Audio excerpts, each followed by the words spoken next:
தாய் தமிழ் உறவுகளுக்கு வணக்கம்.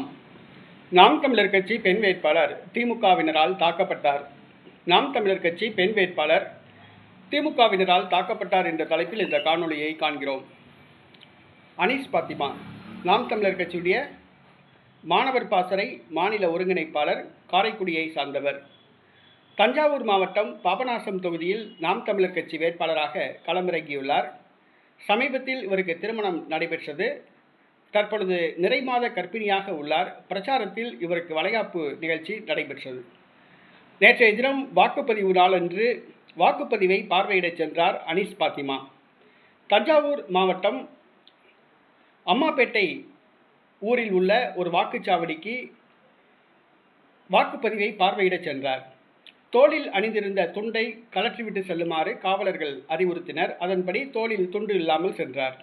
ஆனால் வாக்குச்சாவடிக்குள்ளே வழக்கறிஞர் விஜயகுமார் என்பவர் திமுக சின்னம் பொறித்த பேட்ஜை குத்தியிருந்தார். காவல்துறையினரிடம் தெரிவிக்கப்பட்டது. காவல்துறை அந்த விஜயகுமாரை கூப்பிட்டு எச்சரித்து வெளியே அனுப்பினர்.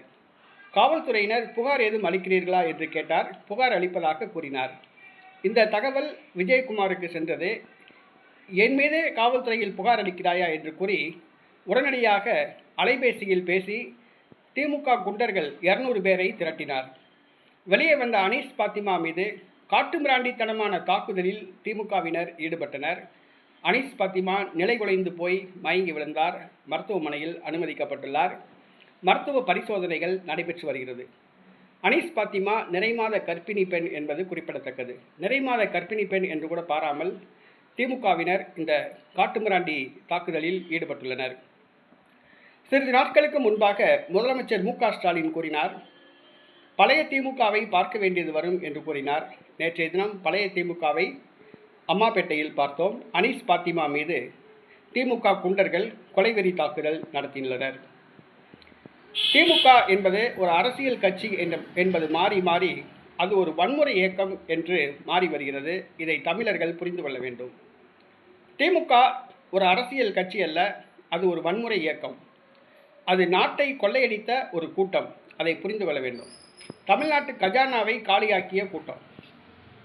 தமிழ்நாட்டில் உள்ள இயற்கை வளங்களை எல்லாம் சுரண்டி கொள்ளையடித்த ஒரு கூட்டம். மலைகள் வெட்டி எடுக்கப்பட்டுள்ளன. கேரளாவுக்கும் கர்நாடகாவுக்கும் கடத்தப்பட்டுள்ளன. திமுக அமைச்சர்கள் 20 பேர் பினாமி பேரில் கல்குவாரி நடத்துகிறார்கள். ஆற்று மணல் கொள்ளையடிக்கப்படுகிறது. கம்மா மணல் கொள்ளையடிக்கப்படுகிறது. விவசாய நிலங்கள் பறிக்கப்படுகின்றன. தனியாருக்கு தாரை வார்க்கப்படுகின்றன. தமிழ்நாட்டுடைய மரங்கள் எல்லாம் வெட்டப்படுகின்றன. சுற்றுச்சூழல் பாதிக்கப்பட்டுள்ளது. எங்கு பார்த்தாலும் பிளாஸ்டிக் குப்பைகள், கழிவுகள், நிலத்தடி நீர்மட்டம் குறைந்து வருகிறது. ஆக இந்த 5 ஆண்டு கால திமுக தமிழ்நாட்டை சுடுகாடாக்கிவிட்டது. தமிழ்நாட்டு கஜானாவை கொள்ளையடித்து தமிழ்நாட்டு மக்கள் மீது 10 லட்சம் கோடி ரூபாய் கடன் சுமையை ஏற்றிவிட்டது.